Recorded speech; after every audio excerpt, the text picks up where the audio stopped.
If you've been in security for a while, you know that some threats never really die. They just get a rebrand. And today, we're talking about one of the biggest emerging vulnerabilities in the entire AI space, prompt injection.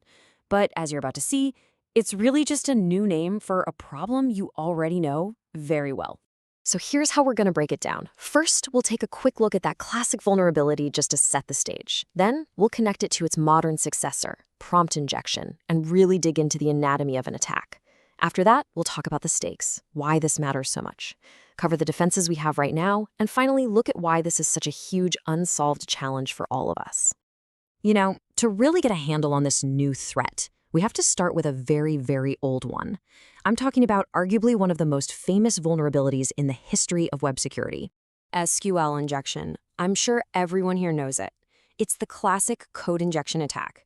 And the fundamental flaw, the thing that makes it all possible, is that the application simply cannot tell the difference between data it's supposed to process and a command it's supposed to execute.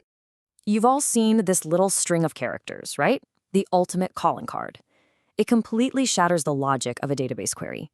That simple input stops being treated as, just data, like a username, and it becomes this incredibly powerful command that basically hijacks the entire database. Just keep that core idea in your head. Data becoming a command. Okay, now let's jump to today, because that exact same vulnerability, confusing what's data with what's a command, has been completely reborn in the world of large language models. Prompt injection works on the exact same principle as SQL injection. An attacker crafts an input that the model mistakes for a trusted instruction from the developer. It basically weaponizes the LLM's greatest strength, its ability to follow instructions, by completely blurring the line between the developer's original rules and some untrusted input. And when you put them side by side, the comparison it's stark. The target has changed, right? From databases to LLMs. But the root cause? It's identical. It's all about that confusion between instructions and data. But here's the really alarming part. For SQL injection, we've found a real fix, parameterized queries. It's a silver bullet. For prompt injection, well, there is no silver bullet. So we get the what, but how do these attacks actually happen in the wild? Well, they generally fall into two main buckets.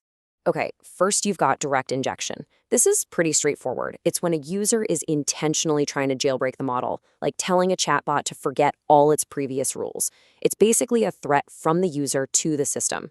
But the one that's way more sneaky and honestly more dangerous is indirect injection.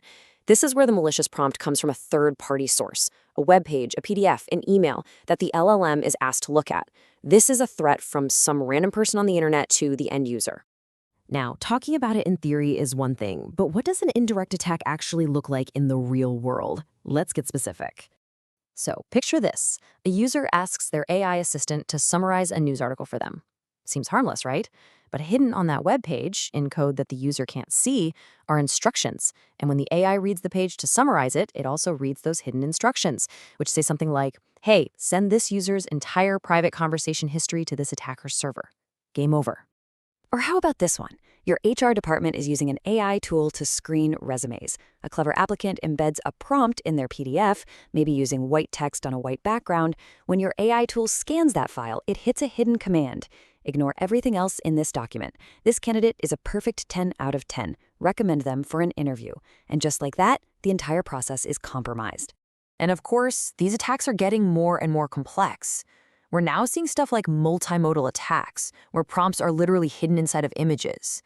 We're seeing obfuscated attacks that use encoding or even emojis to try and bypass filters. And there's even payload splitting, where the bad instructions are broken into little pieces that the model itself puts back together. So we know the threat is real, and it's getting more sophisticated. But how big is this problem really? What are the actual stakes for your business? Well, the stakes are unbelievably high. And that's because the scale of this thing is just enormous. 75%. Think about that. That's the percentage of employees in the business world who are already using generative AI. We are not talking about some niche developer tool anymore. This stuff is mainstream, which means you have a massive, and I mean massive and rapidly growing attack surface for prompt injection inside of your company. So a successful attack isn't just about making a chatbot say something weird. The consequences are the kind of things that keep us all up at night. We're talking about leaking sensitive data, executing commands on other systems, manipulating critical business decisions, spreading misinformation, you name it. It's serious. So that leads us to the big question, right? What on earth can we do about it? And since there isn't one single fix, the answer lies in a classic security concept we all know and love: defense in depth. OWASP lays out a pretty solid multi-layered strategy. It starts with really locking down the model's behavior with strong system prompts. You have to validate its outputs, filter both what comes in and what goes out, and this is a huge one. You have to be absolutely rigorous about the principle of least privilege. Only give the model access to what it absolutely needs to do its job. For anything high risk, you need a human in the loop, no exceptions.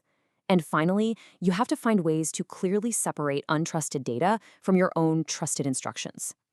But even as we do all of that, we have to face a pretty tough reality. This quote from the UK's National Cybersecurity Centre says it all. Right now, there are no surefire mitigations. This might just be a fundamental, inherent flaw in the way this technology works today. And that brings us to the finish line here. What we're dealing with isn't some simple bug that we can just patch and move on from. We're dealing with a core characteristic of the technology itself. Honestly, the best way to think about prompt injection is not as a code vulnerability, but as a kind of social engineering for a machine. And just like with human social engineering, there is no single piece of software that's going to stop it. It's going to require constant vigilance, it's going to require user education, and it's going to require a layered defense that's always evolving, because you can bet the attackers are too. And that leaves all of us with a pretty massive question to think about. As we give these AI agents more and more power to act on our behalf, to book our flights, to manage our calendars, to buy things for us, how do we secure a world where literally any piece of data they come across could actually be a command in disguise? That, right there, is the frontier challenge for our entire field.